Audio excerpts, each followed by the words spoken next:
So beta in two nucleotides के दरमियान we have meta bond and that is called the phosphodiester bond, which is made by the condensation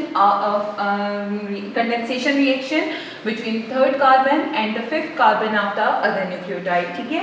सो बेटा अब यहाँ से एक important चीज़ आपने सीखनी है कि हमारे पास जो न्यूक्लियोटाइड का स्ट्रैंड बनता है उसकी एक पर्टिकुलर डायरेक्शन होती है. ठीक है.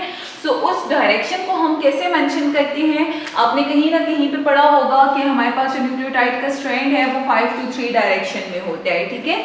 सो ये 5 क्या चीज़ है और 3 क्या चीज़ है, तो आपने याद रखना है कि जब भी किसी न्यूक्लियोटाइड का हेड होगा, ठीक है, तो वो हेड या उसका टॉप स्टार्ट हो रहा है कौन से कार्बन से, फिफ्थ कार्बन से. ठीक है. So it is starting from the fifth carbon and the nucleotides are adding on the third side. ठीक है ना. यहाँ पे भी नेक्स्ट वाला फॉस्फेट इसी तरह से आके अटैच होगा और फॉस्फोडाइस्टर बॉन्ड बनेगा. सेम यही मैकेनिज्म के साथ nucleotides will be adding here.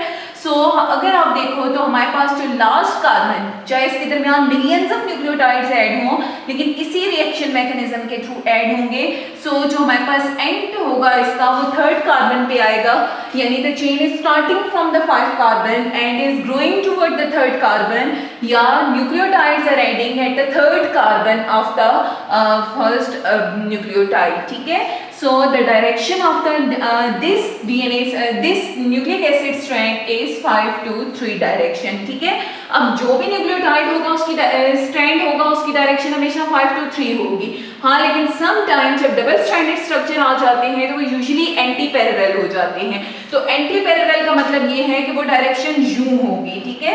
मतलब आप इस सारे स्ट्रक्चर को उल्टा कर दें, इसको हम चल के डीएनए के स्ट्रक्चर में डिस्कस करेंगे, बट अभी आपने सिर्फ ये याद रखना है कि द स्ट्रक्चर और the direction of any nucleic acid if it is single stranded then 5 to 3 in direction. ठीक है. और 5 पे हमेशा फॉस्फेट ग्रुप यानी फिफ्थ कार्बन है वो हेड पे प्रेजेंट है और कभी भी इसके 5 कार्बन पे कोई चीज अटैच नहीं होगी. इसके थर्ड कार्बन के ऊपर न्यू न्यूक्लियोटाइड्स ऐड हो रही हैं. सो it is growing toward the third carbon and the direction of the strand will be 5' to 3' direction. ठीक है. where 5 is the indication of fifth carbon, that is the phosphate group, and the third is the indication of third carbon, that is the presence of hydroxyl group, which is involved in the formation of phosphodiester bond with the other nucleotide. ठीक है. So this is the structure of nucleic acid, या आप ये कह सकते हो this is the structure or the composition of nucleotide to makes the nucleic acid. Now we have the types of nucleotide. So nucleotides can be of 3 types, यानी आपने अभी जैसे पढ़ा कि एक न्यूक्लियोटाइड जो होता है वो 3 चीज़ों से मिलके बना हुआ होता है, शुगर, बेस और उसके साथ आपके पास आ जाती है फास्फोरिक एसिड. ठीक है. तो इन तीनों को मिला के हम एक न्यूक्लियोटाइड कह रहे हैं. मैकेनिज्म भी आपने देख लिया कि फर्स्ट कार्बन पे अटैच होता है नाइट्रोजनस बेस बाय कंडेंसेशन और फिफ्थ कार्बन पे आपके पास अटैच होता है फास्फोरिक एसिड बाय कंडेंसेशन. ठीक है.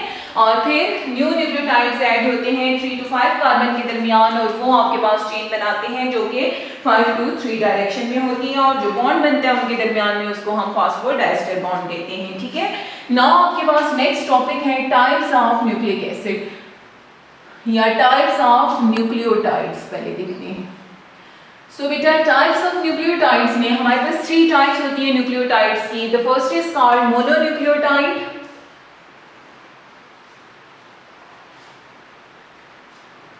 Dinucleotide and polynucleotide. ठीक है. So as the name indicated, if it is mononucleotide then it means that it is only a single nucleotide. ठीक है. Di mean combination of 2 nucleotide by phosphodiester linkage and polynucleotide is the combination of many nucleotides by phosphodiester linkage. ठीक है. सो हम इन सब को 1 by 1 discuss करेंगे. अभी हमारे पास टॉपिक है मोनोन्यूक्लियोटाइड का और मोनोन्यूक्लियोटाइड को आप डिफाइन कैसे करेंगे दोस्त. Organic molecules which are made up of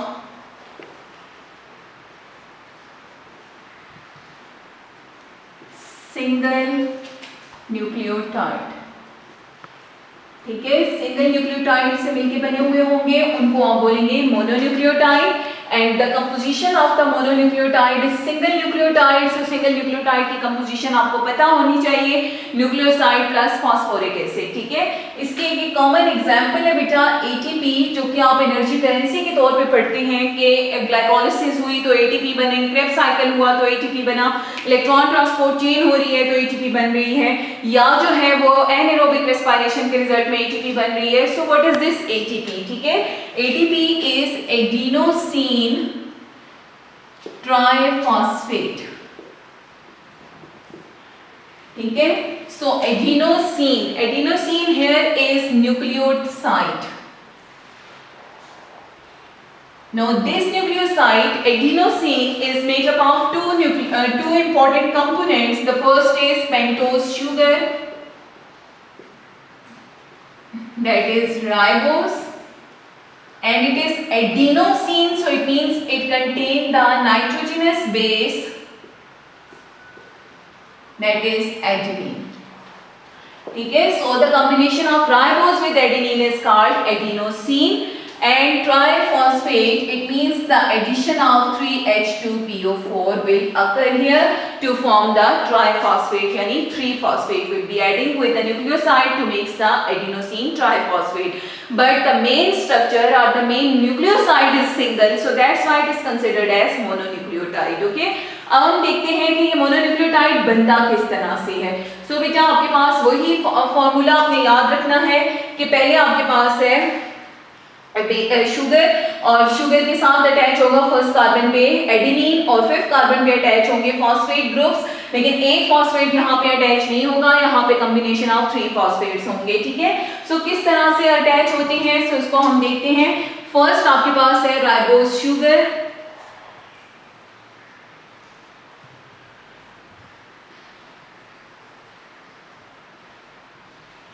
यहाँ पे उसी तरह OH प्रेजेंट है, OH क्योंकि राइबोस शुगर है, सो सेकंड थर्ड दोनों कार्बन के ऊपर OH प्रेजेंट होगा। अब देखिए फर्स्ट कार्बन पे हमें पता है कि बेस अटैच होती है, सो कौन सी बेस हमने अटैच करनी है, so it will be the adenine base, ठीक है। एडेनिन का स्ट्रक्चर आप देख सकते हैं बेटा, ये प्रेजेंट है एडेनिन का स्ट्रक्चर। तो अब आप इसकी एडिशन किस तरह से करेंगे, ये एडिशन ऐसे होगी, अच्छा, यानी कि यहाँ पे आपके पास NH फिर C डबल बॉन्ड C, इसी तरह से आपके पास फिर आगे C आ जाएगा, N डबल, इसके साथ इसका डबल बॉन्ड C के ऊपर NH2, इसी तरह CH डबल बॉन्ड N, और ये, और यहाँ से आपके पास होगा CHN और ये, यानी आपने इस बेस को यूं करके रिवर्स करके इसके साथ अटैच किया है, ठीक है। यानी इसका ये NH वाला जो रीजन है ये इसके साथ आके रिएक्ट करेगा, ठीक है। सो अब जो इसकी कंडेंसेशन होगी वो उसी तरह से बेस से हाइड्रोजन और इधर से हाइड्रोक्सिल लॉस होगा, और जो बॉन्ड बनेगा वो इन दोनों के दरमियान में एक ग्लाइकोन बॉन्ड होगा, जो कि किस किस के दरमियान आ जाएगा, नाइट्रोजन एंड शुगर के दरमियान में, ठीक है। सो ये जो आपके पास बॉन्ड बना है, हाइड्रोजन इधर से लॉस हो रहा है, हाइड्रोक्सिल इधर से लॉस हो रहा है, सो जो स्ट्रक्चर आपके पास बन रहा है by the addition of adenine with the ribose sugar, now this is called the adenosine, ठीक है। सो क्या चीज आपके पास ऐड हो गई, ribose plus adenine, so ribose plus adenine react together to form the adenosine, और क्या चीज प्रोड्यूस होगी, वाटर, ठीक है। सो ये आपके पास एक सिंगल न्यूक्लियोसाइड बन गया। अब इसके साथ हमने अटैच करवानी है 3 वाटर मॉलिक्यूल्स, ठीक है। So step by sorry phosphoric acid के मॉलिक्यूल्स, तो आपने स्टेप बाय स्टेप एक एक न्यूक्लियोटाइड को इस न्यूक्लियोटाइड के साथ एक एक फॉस्फोरिक एसिड को अटैच करवाना होगा, ठीक है। सो पहला हम अटैच करवाते हैं H2PO4, सो P OH, फिर डबल बॉन्ड, बल्कि ऐसे कर दें, डबल बॉन्ड O नेगेटिव और OH, ठीक है। सो ये आपके पास आ गया phosphoric acid. First phosphoric acid ये रिएक्ट करेगा यहां से, तो तो आपके पास वाटर लॉस हो गया और इन दोनों के दरमियान जो रिजल्टिंग बॉन्ड बन गया उसको आपने क्या ना यहाँ पे स्ट्रेट लाइन से रिप्रेजेंट किया, जो CH2 और फॉस्फेट के दरमियान आ जाएगा। ठीक है, कैसे आएगा? हाइड्रोक्सिल यहाँ से लॉस हो रहा है, हाइड्रोजन यहाँ से लॉस हो रहा है, सो इस ऑक्सीजन और इधर फॉस्फेट के दरमियान में आपके पास आ गया ये बॉन्ड। और अब जो मॉलिक्यूल कहलाएगा जिसके साथ एक फॉस्फोरिक एसिड अटैच हो रहा है प्लस यानी H2PO4 plus adenosine, this will make AMP plus water. AMP mean adenosine monophosphate. ठीक है, सो एडिनोसिन मोनोफॉस्फेट बना वाटर के लॉस होने से, और ये कब हुआ? जब एक H2PO4 जो है उसने एडिनोसिन के साथ रिएक्ट किया, AMP यानी एडिनोसिन मोनोफॉस्फेट बनेगा और वाटर जो है वो लॉस हो जाएगा। ठीक है, अब हम ये कहते हैं कि सेकंड जो है वो इसके साथ आके रिएक्ट करे, यानी ये डाइफॉस्फेट बने। ठीक है, क्योंकि हमने बनाना है ट्राइफॉस्फेट को।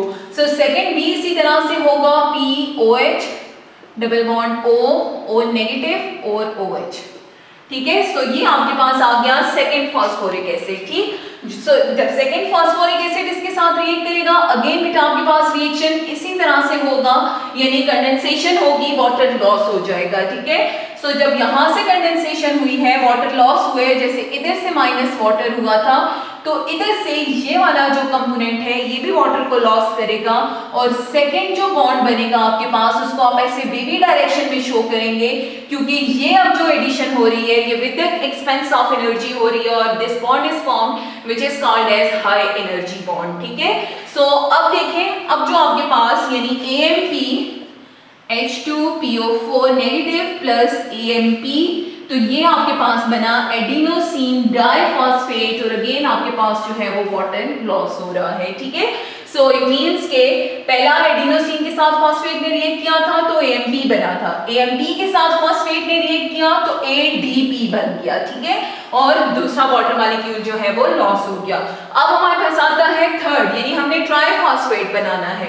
सो ट्राइफॉस्फेट बनाने के लिए फिर अगेन इसके साथ जो है वो थर्ड वाटर रिएक्ट करेगा, सॉरी फॉस्फोरिक एसिड रिएक्ट करेगा, तो वो उसी तरह से O negative OH and OH।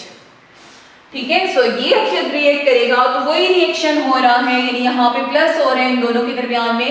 Again आपने बेटा यहाँ से इसी तरह से इसको लॉस करवाया, माइनस वाटर हुआ, तो जब माइनस वाटर होगा तो पीछे आपके पास पता है कि यहाँ पे इलेक्ट्रॉन डेफिशिएंट हो जाते हैं, सो ये एक दूसरा बॉन्ड बनाएगा, ये भी बेबी बॉन्ड होगा क्योंकि एक्सपेंस ऑफ एनर्जी बनेगा, और आप इसको भी एनर्जी रिच बॉन्ड बोलेंगे। ठीक है, और अब जो रिएक्शन होगा वो क्या है? H2PO4 प्लस ADP, और ये आपके पास बनाएगा ATP प्लस वाटर।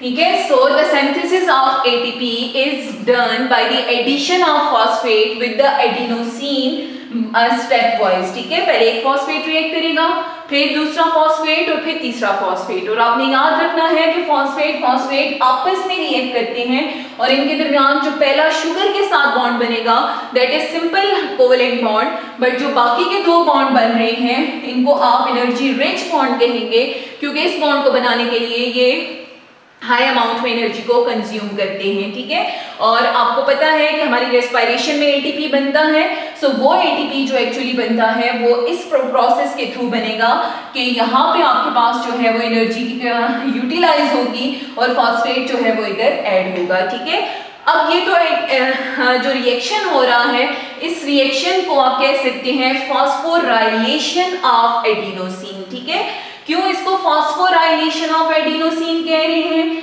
क्योंकि आपके पास एडिशन ऑफ फॉस्फेट हो रही है, किसके साथ? एडिनोसिन के साथ। ठीक है, so phosphorylation of adenosine gives us ATP and that happens during the cellular respiration, और जो हमारी एरोबिक रेस्पिरेशन या even in prokaryotes anaerobic respiration होती है। ठीक है, अच्छा, अब क्वेश्चन ये है कि हमें जब कह रहे हैं कि ATP is an energy currency, ठीक है, ये हर सेल के लिए एनर्जी करेंसी है, तो सेल की एनर्जी करेंसी जो होती है वो ATP होती है, और यूनिवर्स की जो एनर्जी करेंसी होती है वो सनलाइट होती है, ठीक है। सो बेटा एटीपी को अगर हम universe energy currency of cell कह रहे हैं तो इट मींस के ये जब रिएक्ट करता है फॉर्मेशन ऑफ एटीपी के लिए तो ये हाई अमाउंट में एनर्जी को अपने अंदर स्टोर करता है, ठीक है। सो अब जब हमारे पास डीफॉस्फोराइलेशन होती है, सो डीफॉस्फोराइलेशन का मतलब है कि लॉस ऑफ फॉस्फेट ग्रुप होगा, और जब लॉस ऑफ फॉस्फेट ग्रुप होता है तो रिएक्शन आपको पता है कि हाइड्रोलिसिस होगा, यानी रिवर्स ऑफ दैट कंडेंसेशन, और आप इस सारे मैकेनिज्म को ऑपोजिट कर देंगे, ठीक है। उसमें क्या होगा, एटीपी प्लस वाटर, तो ये आपके पास बनेगा ADP plus H2PO4 plus 17 kilo calories energy, ठीक है। फिर इसी तरह सेकंड होगा ATP प्लस वाटर, अगेन आपके पास AMP बनेगा और H2PO4 जो है वो लॉस होगा और इतनी अमाउंट में एनर्जी जो है वो रिलीज होगी, ठीक है। अच्छा 7.3 किलो कैलोरीज एनर्जी जो है वो आपके पास लॉस होती है, सॉरी 17 नहीं है, अच्छा 7 किलो कैलोरीज एनर्जी है, और कुछ बुक्स में इसको 7.3 किलो कैलोरीज एनर्जी भी लिखा हुआ है।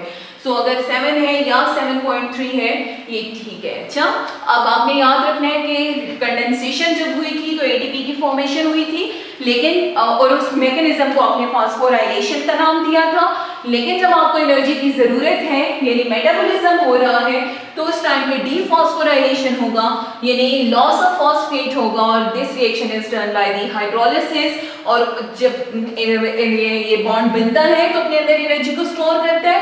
सो डेफिनेटली जब बॉन्ड ब्रेक होगा तो भी वो एनर्जी को रिलीज करेगा, ठीक है। अच्छा बेटा एक चीज याद रखिएगा कि ये जो आपके पास एडिशन ऑफ फॉस्फेट होता है ये खुद ब खुद नहीं हो जाता, आल्दो की एनर्जी चाहिए होती है, लेकिन इसके लिए एक एंजाइम चाहिए होता है जिसको एटीपी सिंथेज कहते हैं, ठीक है। सो एटीपी सिंथेज कॉम्प्लेक्स जो आपने एक्चुअली F1 पार्टिकल्स पढ़े थे ना उसके ऊपर माइटोकॉन्ड्रिया के ऊपर, वो एटीपी सिंथेज कॉम्प्लेक्स होते हैं जो कि एडिशन ऑफ फॉस्फेट करते हैं विद ADP और AMP to form the ATP, ठीक है। So that was about mononucleotide, a source of energy.